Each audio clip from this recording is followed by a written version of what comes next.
માધ્યમથી તમામ નગરજનોને 80મા સ્વાતંત્ર્ય દિવસની ખૂબ ખૂબ શુભેચ્છા પાઠવું છું. Happy independence day to all of you. આજે કોંગ્રેસ પાર્ટીના પ્રાંગણમાં આ તિરંગાને ફરકાવીને અમે સૌ કોંગ્રેસી ગર્વ મહેસૂસ કરીએ છીએ કે અમે એ પક્ષના સિપાહી કે જે પક્ષે આ દેશને આઝાદી અપાવી. મહાત્મા ગાંધી, પંડિત જવાહરલાલ નહેરુ, સરદાર વલ્લભભાઈ પટેલ, ડૉક્ટર બાબા સાહેબ આંબેડકર, સુભાષચંદ્ર બોઝ, મૌલાના આઝાદ, શહીદ ભગતસિંહ, સુખદેવ, રાજગુરુ, આવા નામી અનામી અસંખ્ય નેતાઓએ આ દેશને આઝાદી અપાવી. ત્યારે આપણે આ દેશમાં આઝાદીનો શ્વાસ લઈ રહ્યા છે.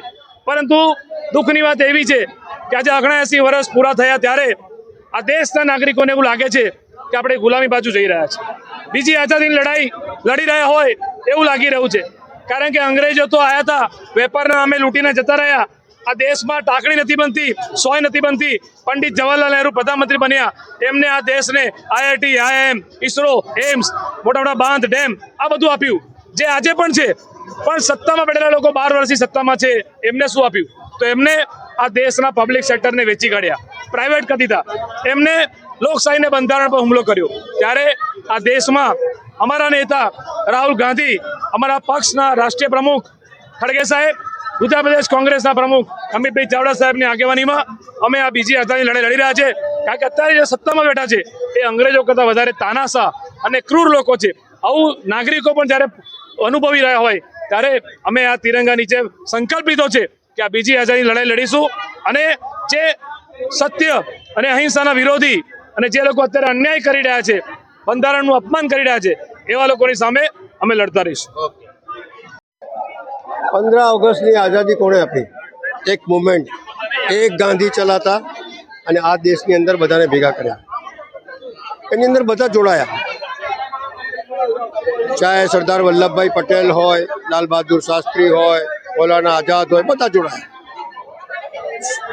ભગતસિંહ, સુખદેવ, રાજગુરુ, ચંદ્રશેખર આઝાદ, બધા નામી અનામી બધા જોડાયા. એક સત્ય અને અહિંસાની લડાઈની સામે અંગ્રેજોને ઝુકાવવું. એ જમાનામાં જ્યારે અંગ્રેજની સામે બોલે તો ગોળી વાગી જાય, એવા સમયે આ આંદોલન ચાલ્યું આ દેશની અંદર. 90 વર્ષ સુધી આઝાદીની લડાઈ ચાલી, પણ સત્ય અને અહિંસા પર ચાલી અને આખરે આ દેશને આઝાદી અપાઈ. આજે આઝાદીના દિવસે સૌથી પહેલાં આ તિરંગા યાત્રા નીકળી, એમાં ગાંધીજીનો ફોટો પહેલો હોવો જોઈએ કે जिसने एक शुरुआत करी, एक बीज बोया और जिसके बाद બધા જોડાયા અને આઝાદી મળી. તિરંગા યાત્રા, તિરંગા આપ્યું કોણે? કે ગાંધીજીના નેતૃત્વની દેશની અંદર બધી તિરંગા યાત્રા મળી. તો સૌથી પહેલાં એનો ફોટો હોવો જોઈએ. સવાલ એ છે કે આ દેશમાં કોંગ્રેસે બધું આપ્યું અને આજે જ્યારે આ સત્તા બી તમે મળવી છે તો એ કોંગ્રેસે બનાવેલું સંવિધાનના લીધે મળી છે. અને તોય છતાં નફરતની આંધી જે તમે ફેલાઈ રહ્યા છો એની સામે કોંગ્રેસ પાર્ટી કટિબદ્ધ થઈને લડવા માટેની એક પ્રેરણા છે.